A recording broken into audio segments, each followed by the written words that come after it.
We are back at it again. Gray day in Metro Detroit. I feel like now we won't see the sun until February, maybe March. We got a lot of good stuff, but we are going to start with a curveball because I didn't get a chance to talk to Rico about this, and I want to do it. I just think it's the one moment we can, and later in the show, I guess you could tell people, hey, if you missed it, go get it. But don't panic, people. Just a few words on college basketball. Oh, I was about to say, was it Blake Thickums?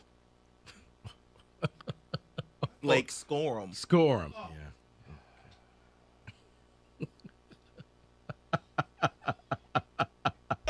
What the hell's a thickum?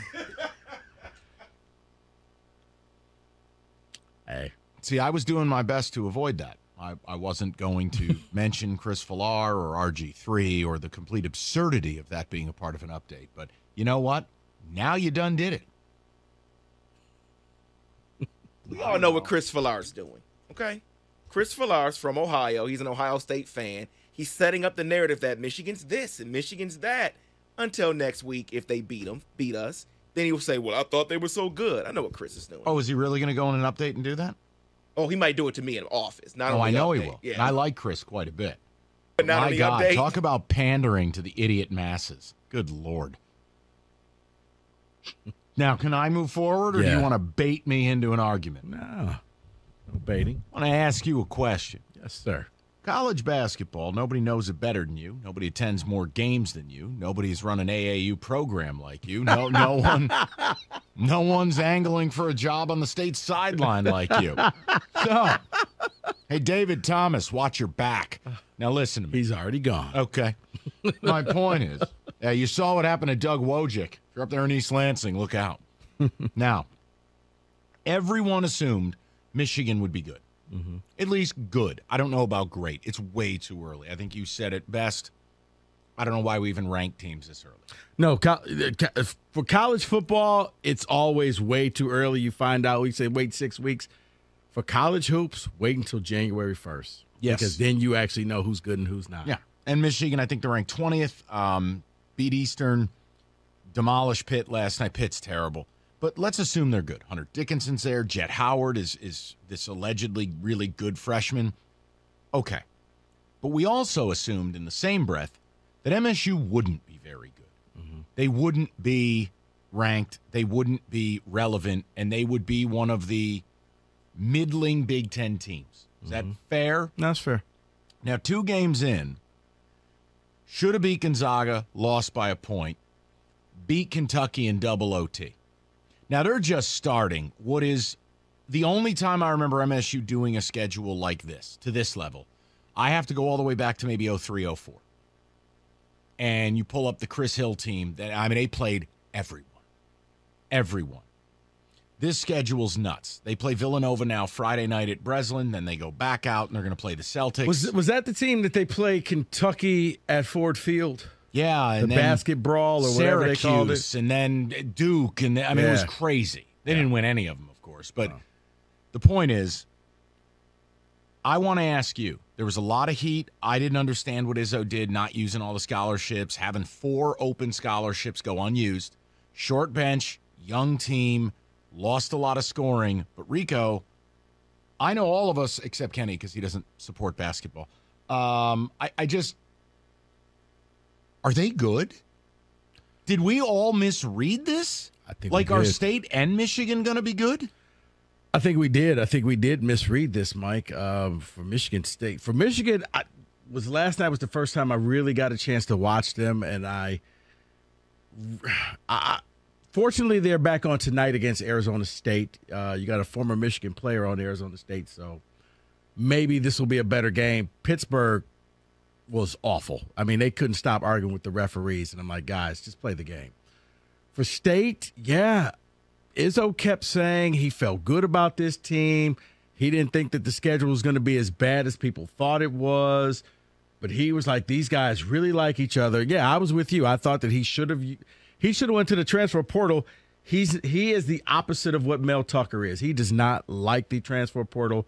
He believes that guys should stay put and be willing to be developed.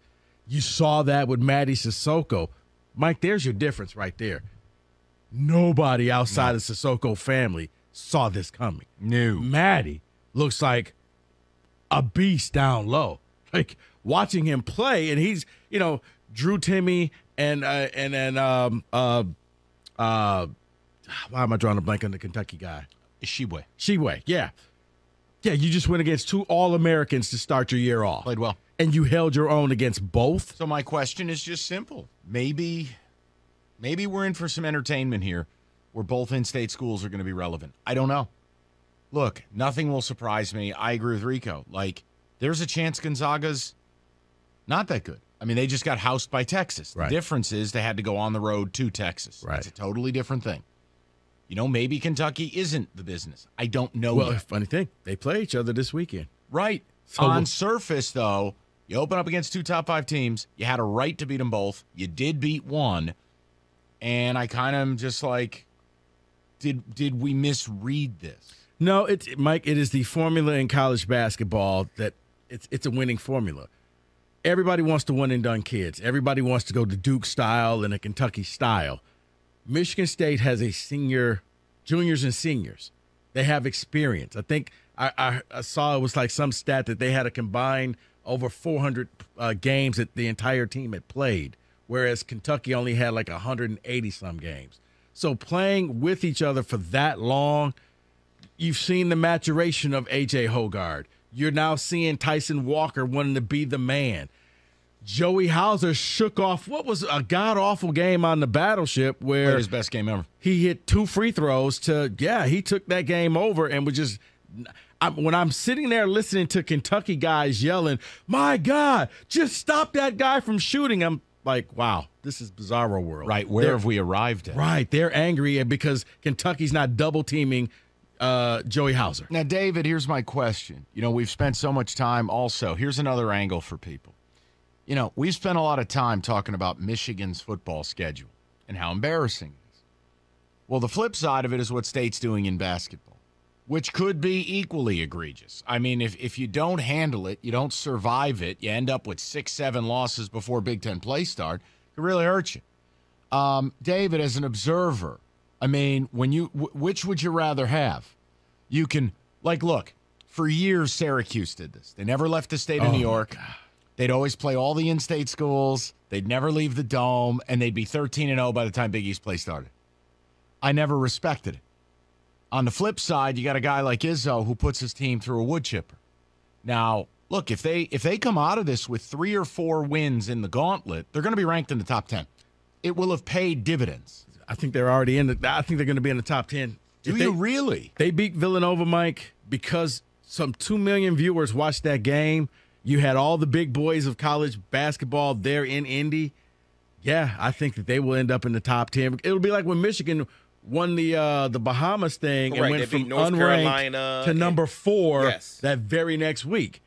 Yeah, I could easily see this. And for MSU, your 2 toughest games, you split them. Yep. And by the way, I love what Michigan's done. Playing Kentucky, playing UNC. It's not the 17 games, and they're playing Virginia. Listen, that's a nice non-conference, so I don't want that to be lost in the conversation. I wonder if they're going to actually play that game due to what happened on campus, though. Because it's so still soon. Yeah, but hold on. Today's the 17th. That's almost 2 weeks from now.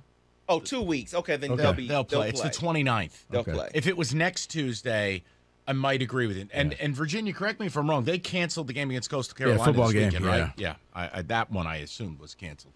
All right, so look, you could take a text in. We just wanted to give it 2 segments, talk about it. Got a couple of people who want to rap about it. And don't forget, tonight they got Arizona State, Bobby Hurley. So I think that's going to be a much better game if you're a Michigan fan. Ooh, that little game 9 o'clock. Then last night's game, it better be. Yeah. Dude, Pitt is so bad. Very bad. 248-539-9797. David, the return of Frankie Collins. He's a Sun Devil now. I like Frankie. No, I'm saying he left Michigan. He went to Arizona State. So, yeah. There's he's nothing going wrong up with him as a good college guard. He's going up against his former team. So we got to see. It's like. Wait a minute. We got a Frankie Collins revenge game tonight at 9. Yeah. I'll be watching Pack in Tennessee.